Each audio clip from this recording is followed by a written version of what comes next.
The massive courtroom doors creaked open, and instantly every head swiveled. Diddy walked in, his orange jumpsuit glowing beneath the unforgiving lights above. The weight of the moment clung to him like chains, his shackled steps echoing sharp against the tile floor. Each metallic clink sounded less like footsteps and more like a countdown to an ending no one could predict. The cameras in the back row fired relentlessly, flash after flash catching his face. But Diddy didn't flinch. He couldn't afford weakness. His eyes swept across the room, locking on faces, some full of hope, others painted with a grim belief that today would break him. The air smelled of aged wood and bitter coffee, a scent that whispered of slow, merciless justice. With whispers rippling through the gallery like restless waves, he moved to the defense table and Saturday. Across from him, the prosecution sat poised, files stacked, pens ready, eyes locked on him like hunters circling prey. The judge's bench towered above, the flag draped tall in stone, and the gavel waiting like a weapon about to be fired. Diddy exhaled, drumming his fingers against the table in rhythm, anything to steady hand that threatened to shake. Before we go deeper into this powerful moment, make sure you like this video, subscribe to the channel, and tap the bell icon so you don't miss any upcoming stories just like this one. Now, back to the scene. In the front row, his mother sat frozen, clutching a silver cross so hard her knuckles had gone pale. Her lips moved silently, perhaps a prayer, perhaps a warning, but her words were swallowed by the suffocating silence. Reporters leaned in, their fingers hovering above keyboards, desperate to capture history in real time. A bailiff shifted his stance, eyes locked on Diddy, as if expecting the verdict itself to trigger chaos. Each second stretched heavy, every tick of the clock pushing the room closer to the breaking point. Diddy's gaze slid to the jury box, but the members refused to meet his eyes, their faces unreadable stone. Then, from the corner, a pen clattered to the floor, the loudest sound in the room, and still no one moved. The air froze. Diddy knew the next word spoken would change everything. The prosecutor stood with icy calm, buttoning his jacket, straightening his tie, and stepping with deliberate slowness into the center of the room. All eyes followed him, a predator in full control, holding only one sheet of paper yet commanding the room with its weight. Diddy's eyes narrowed, searching his expression, but the man's face was unreadable, stone-cold, controlled, merciless. "Your Honor," the prosecutor began, his voice sharp enough to slice through the silence. "The time for excuses is over." The words hung in the air like a blade suspended above the room. Turning to the jury, his voice rang clear, every sentence striking like a hammer blow. This was never about celebrity, never about fame.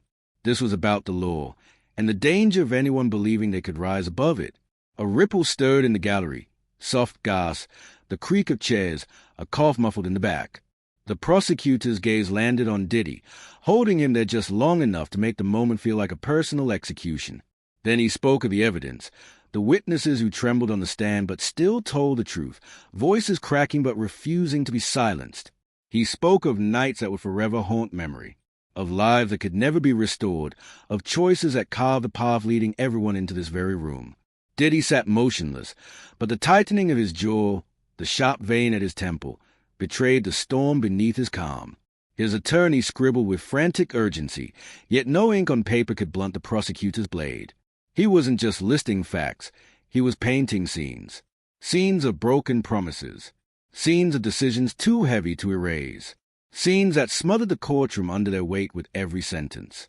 In the corner, a young reporter typed at lightning speed, the frantic keys becoming part of the score, layered with the low buzz of the fluorescent lights overhead.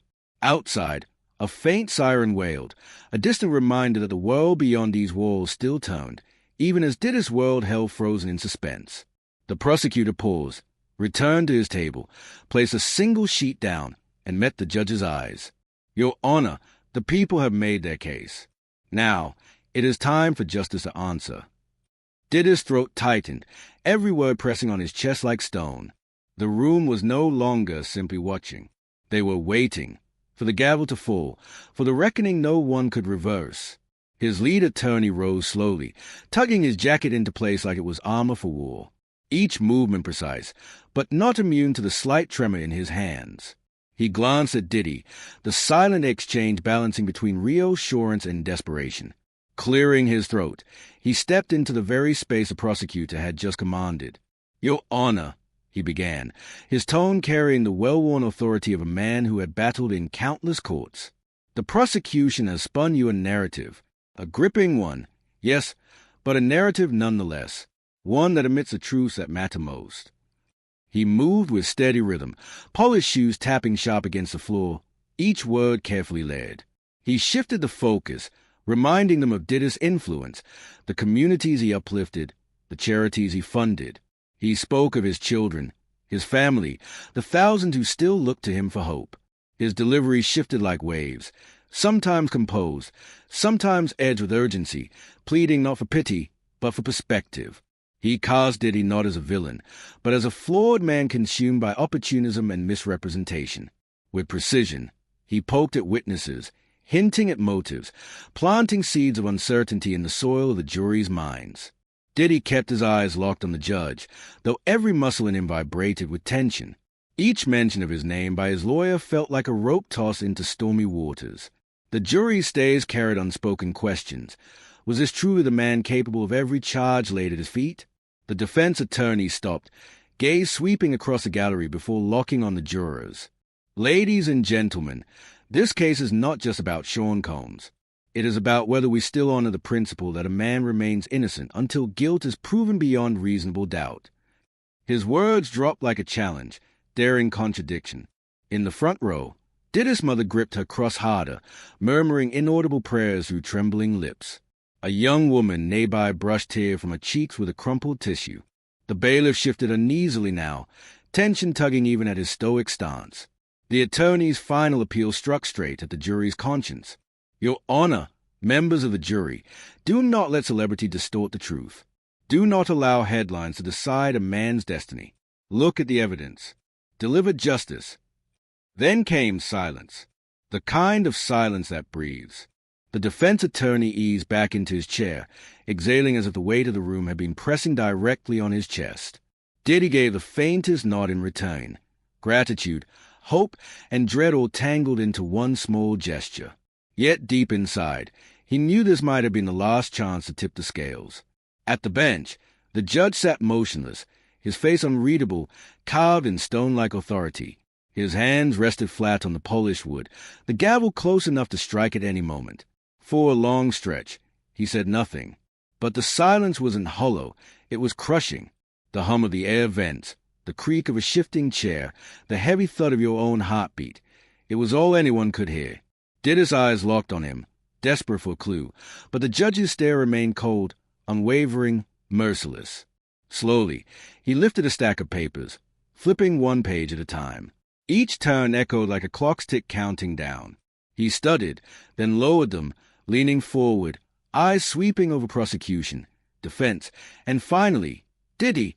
The look was sharp, as if the decision had already been made, but the revelation was still locked inside. "Mr. Combs," the judge began, his voice calm yet weighted like iron. "This court has listened to the arguments. It has reviewed the evidence, and it has carefully considered every word of testimony." He paused, allowing silence to swallow the room once again.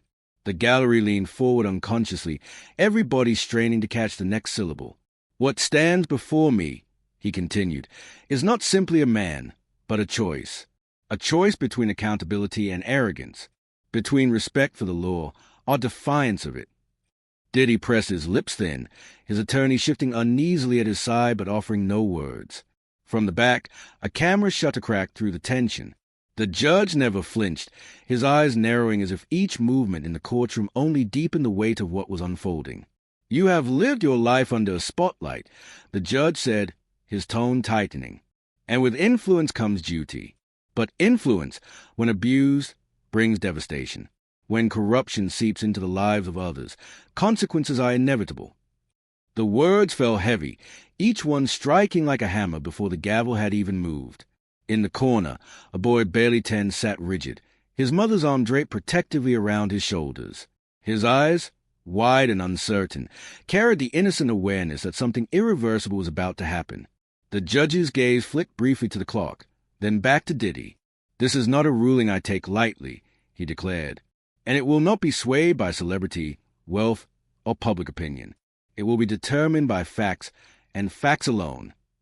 The air grew denser, the walls closing in as though the whole room had shifted toward the bench. Diddy's chest rose and fell slowly, each breath more deliberate than the last, every second adding weight to the inevitability of what was to come.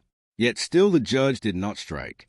He held the silence, stretching it tighter and tighter, forcing every person in the room to bear the gravity of the moment. A low murmur rippled through the crowd, quickly cut short by the sharp glare of the bailiff. The judge's eyes never left Diddy. Instead of delivering the words, he leaned back in his chair, letting the suspense tighten until it bordered on unbearable. The prosecution sat rigid, pens at the ready to immortalize whatever came next. The defense remained frozen, suspended between slivers of hope and the shadow of dread. Diddy's heartbeat thundered in his ears, a relentless drum. He tried to control his breathing, but every inhale was shallow, every exhale weighed down. His gaze darted, jury faces unreadable, audience members restless, the red glow of a recording camera fixed directly on him.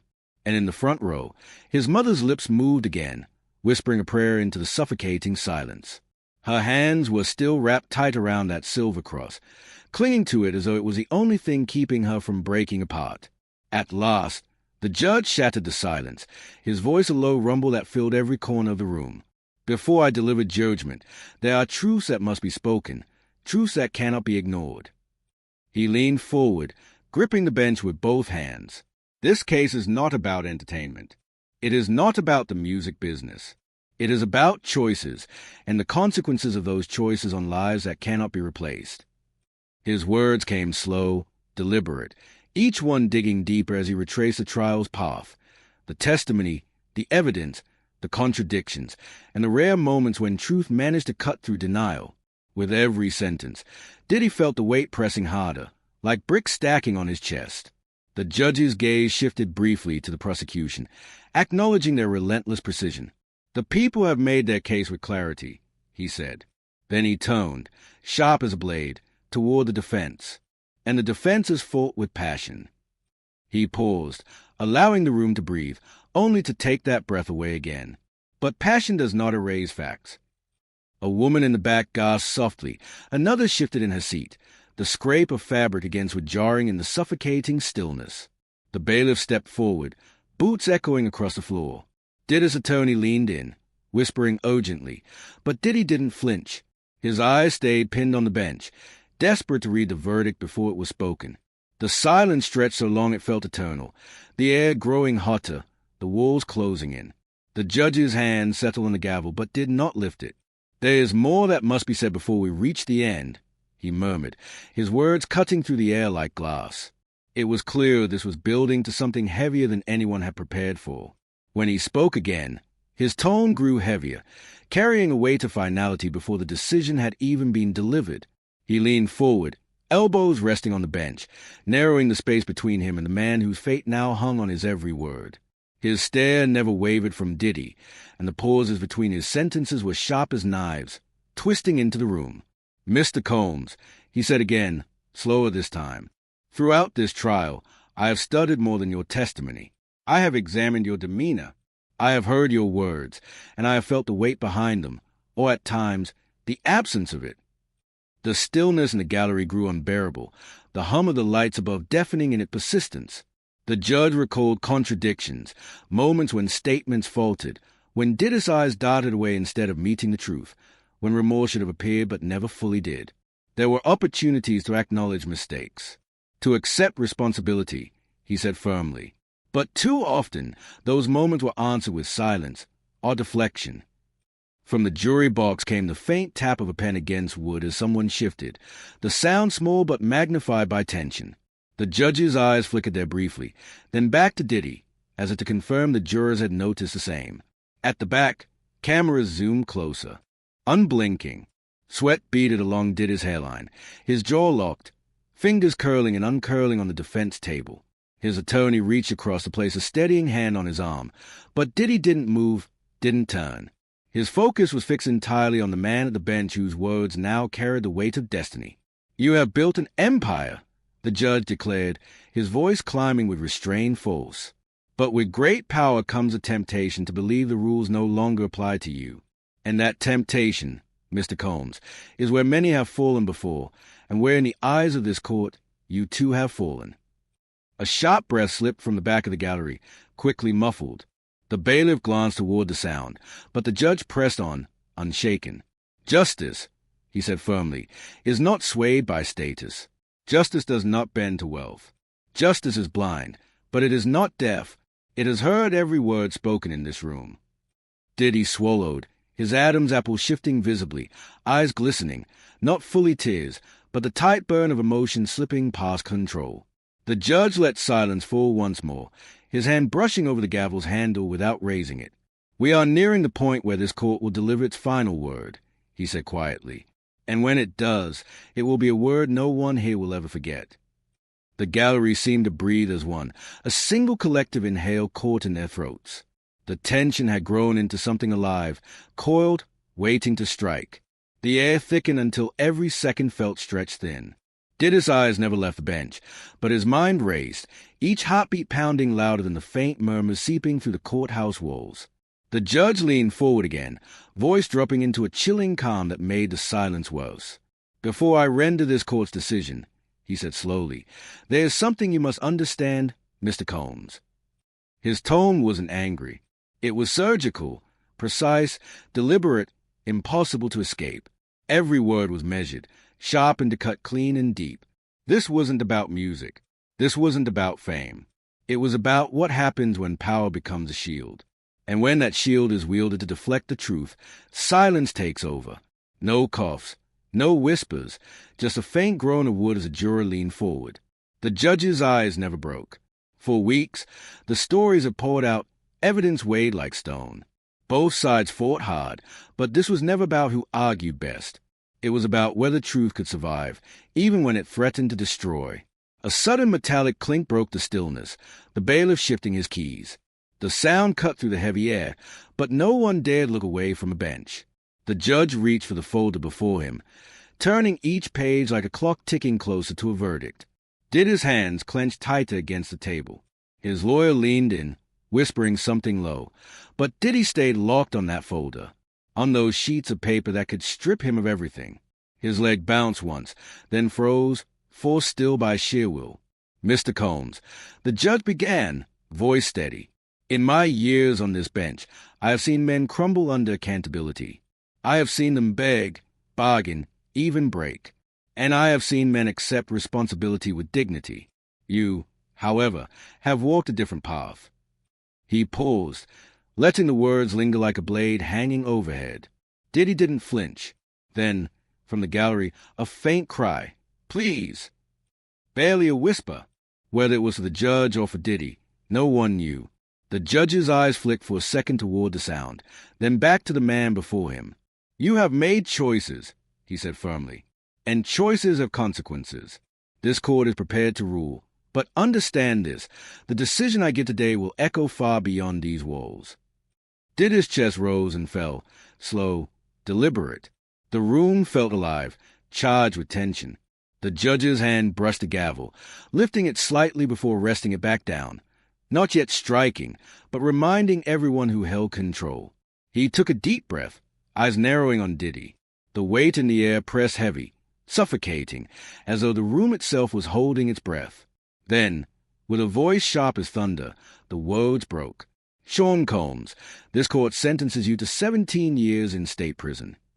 The gallery erupted, gasps, cries, whispers clashing like waves. A phone slipped from someone's hand, clattering against the floor like a gunshot.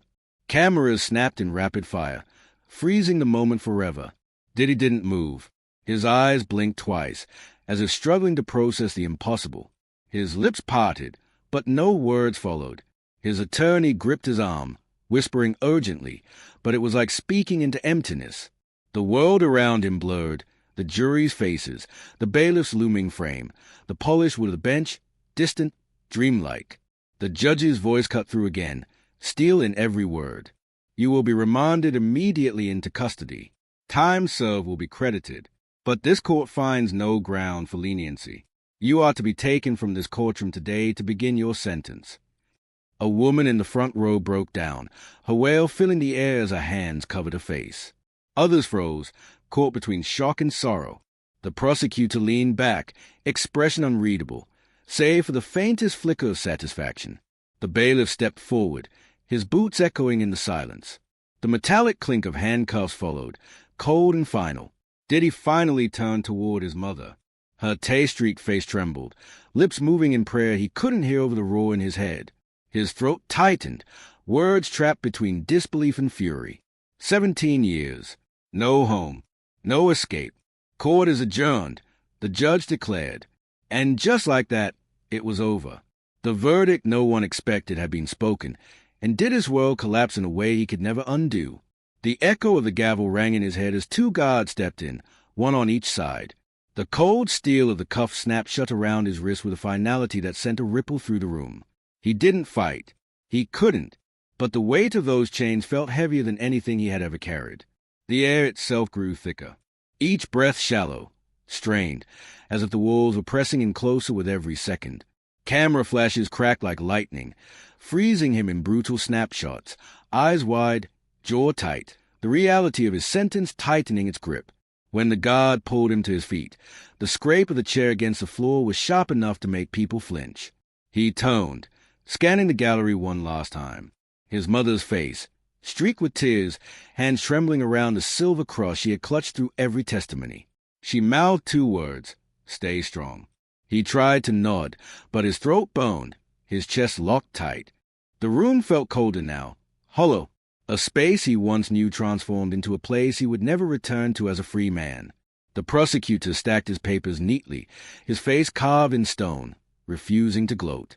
The defense team sat frozen, eyes buried in the table, unwilling to meet their client's gaze. As Diddy was led toward the side door, the soundscape around him blurred, muted sobs, coats shifting, the shuffle of feet, the relentless click of cameras. A reporter shouted a question, but it drowned beneath the heavy stomp of the bailiff boots and the metallic jingle of chains. At the door, Diddy hesitated, turning his head one last time. The polished benches, the towering judge's seat, the jury box, all just furniture now, but each piece branded with a verdict that defined him. The door swung open, and harsh fluorescent light spilled in, revealing the narrow hole that led to the holding cells. The moment it shut behind him, the courtroom noise disappeared, replaced by the hollow echoes of footsteps down cold concrete corridors. The smell of disinfectant, the distant clang of steel doors, it all pressing on him, merciless.